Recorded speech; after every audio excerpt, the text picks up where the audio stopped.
오늘의 10분 말씀.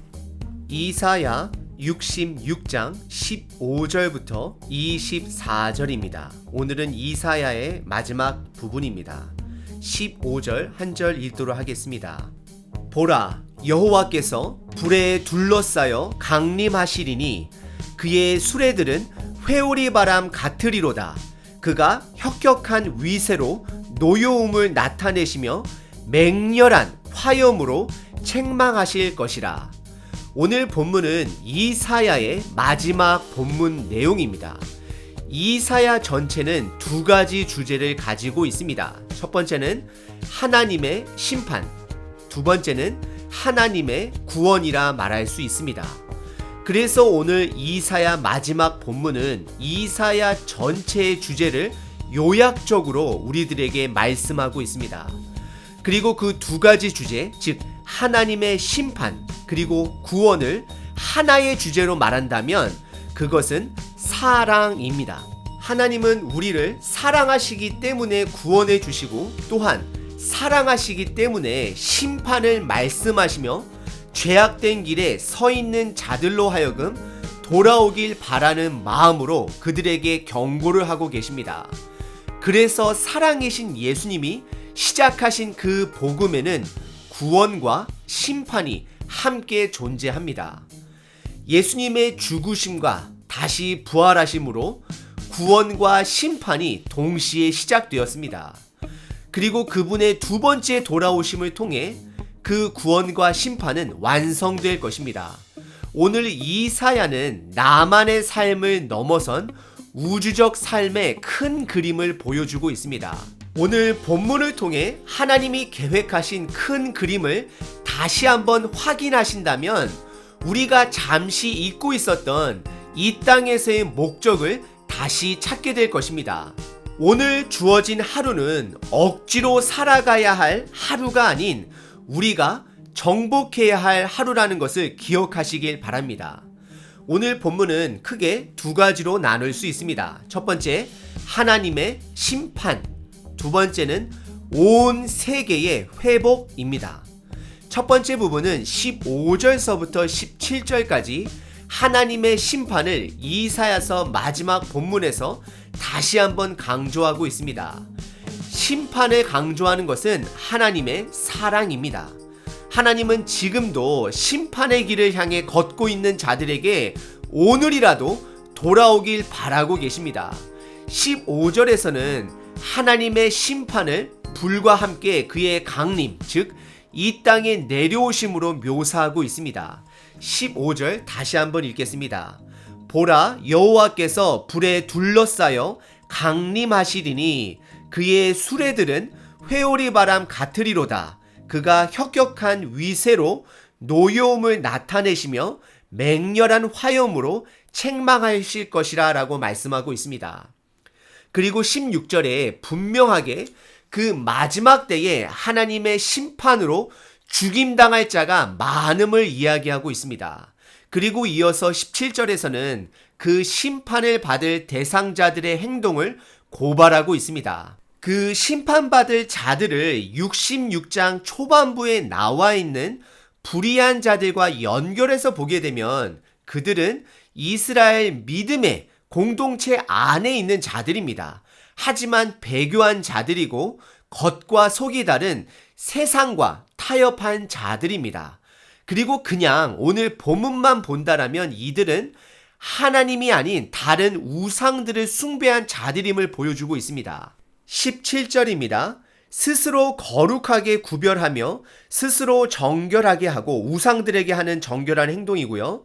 성전이 아니라 동산에 들어가서 그 가운데에 있는 자를 따라 돼지고기와 가증한 물건과 쥐를 먹는 자가 다 함께 망하리라 여호와의 말씀이니라 라고 말씀하고 있습니다. 오늘 본문의 첫 번째 부분은 이사야서를 마치기 전 하나님의 심판이 반드시 불의한 자들에게 있을 것을 확실하게 말씀하고 있습니다. 이것은 우리들로 하여금 정신 차리고 그분께 돌아가야 함을 촉구하는 말씀이자 동시에 주변에 그런 멸망의 길로 가는 자들이 있다라면 그들에게 하나님의 말씀, 진리를 알려줄 사명이 있다라는 것을 간접적으로 말하고 있는 것입니다. 그리고 오늘 본문의 두 번째 부분은 온 세계의 회복을 말씀하고 있습니다. 하나님은 죄로 물든 이 세상 속에 아브라함을 선택하기 전부터 온 세계의 회복을 계획하셨습니다. 단지 그 방법을 아브라함의 후손을 통해 이루길 원했습니다. 하지만 구약시대 아브라함의 후손들, 즉 이스라엘 백성들은 그 임무에 실패한 자들이었습니다. 왜냐하면 그들은 그들만 특별하다고 생각하는 선민 사상에 빠졌기 때문입니다. 그래서 하나님께서는 아브라함의 혈통의 자손들이 아닌 예수님을 믿는 믿음의 혈통의 자손들을 통해 그 임무를 완성해 가시고 있습니다. 우선 18절과 19절에 하나님이 계획하신 회복은 이스라엘만의 회복이 아닌 모든 민족의 회복임을 말씀하십니다. 그리고 모든 민족이 결국에는 하나님의 영광을 볼 것이다 말씀하고 있습니다. 18절입니다. 내가 그들의 행위와 사상을 아노라. 때가 이르면 문 나라와 언어가 다른 민족들을 모으리니 그들이 와서 나의 영광을 볼 것이며 라고 말하고 있습니다. 하나님께서는 그분의 때에 그분의 존재를 온전히 드러내실 것입니다. 그 날은 누군가에게는 심판의 날이자 또는 누군가에게는 구원의 날이 될 것입니다. 그리고 이어지는 19절에서는 이미 하나님과의 관계가 회복된 자들을 하나님께서 선택하셔서 하나님의 구원의 소식을 모르는 먼 나라에 보낼 것을, 즉 사명이 있음을 말씀하고 있습니다. 그리고 20절서부터 23절에서는 온전히 회복될 하나님의 나라의 모습을 보여주고 있습니다. 20절에서는 하나님께서 그들의 백성을 예루살렘으로 모으십니다. 그리고 21절에 이방인들 또한 하나님의 직분자, 제사장과 레인이 되게 할 것이다 말씀하십니다. 그리고 22절에서는 약속의 말씀을 다시 한번 해주십니다.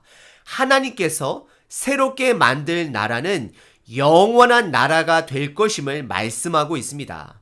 그리고 23절에서는 모든 만민이 하나님께 돌아와 경배하게 될 것을 말씀하고 있습니다. 그리고 마지막 24절에서는 다시 한번 패역한 자들, 즉 죄인들에게는 하나님의 심판이 반드시 있을 것을 경고함으로 이사야서를 마무리하고 있습니다. 오늘 본문의 두 번째 부분은 온 세계의 회복을 말씀하고 있습니다. 사람들은 선 긋는 것을 좋아합니다. 그러다 보니 역사 속에 노예가 존재하고 귀족이 존재하게 됩니다. 그 선을 이용해 나만의 부를 축적하고 남들을 생각하지 않습니다. 하나님의 축복이 나의 선 안에 갇혀서는 안 되는 것입니다.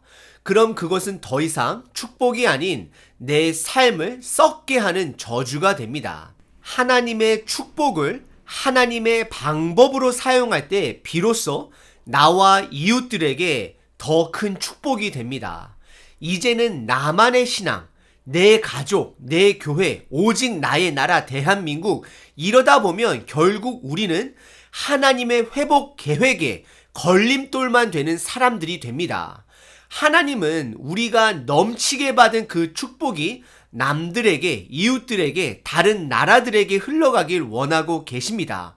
왜냐하면 우리가 인지하던 인지하지 못하던 우리 모두는 하나로 연결되어 있습니다. 지금 자연 생태계의 파괴 문제를 엿보면 알 수 있습니다. 우리가 북극과 남극에 실질적으로 살고 있지는 않지만 요즘 미디어를 통해 빙하들의 녹는 속도가 빨라지므로 많은 동물들이 그들의 터전을 잃어가 죽어가는 것이 이제는 남의 일이 아니라는 것을 자연 법칙을 통해서도 깨달아 갑니다. 이것은 자연 속에 녹아져 있는 하나님의 복음의 원리입니다. 우리는 다 하나로 묶여 있습니다. 내 신앙, 내 가족만 생각한다면 결국 우리 모두는 다 함께 무너질 것입니다. 하지만 우리가 남을 섬기고 연약한 자들을 세워줄 때 비로소 함께 살아갈 수 있게 됨을 복음을 통해 하나님께서는 말씀하고 계십니다. 이사야의 주제는 구원과 심판입니다. 그리고 마지막 절 24절은 심판을 경고함으로 끝을 맺고 있습니다. 하나님의 심판은 왠지 우리들에게 그냥 막연하게 느껴질 때가 있습니다. 이제는 너무 많이 들어서 식상하기까지 합니다.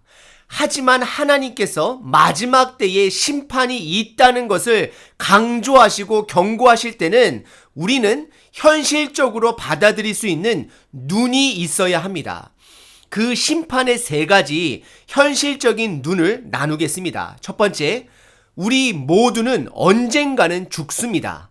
하지만 그 사실을 현실로 깨닫고 살아가는 사람은 드물거나 아니면 그 죽음이 나에게 가까이 왔기 때문에 과거의 후회와 그 죽음을 두려움으로 마주하며 살아가는 사람들이 대부분의 사람들입니다.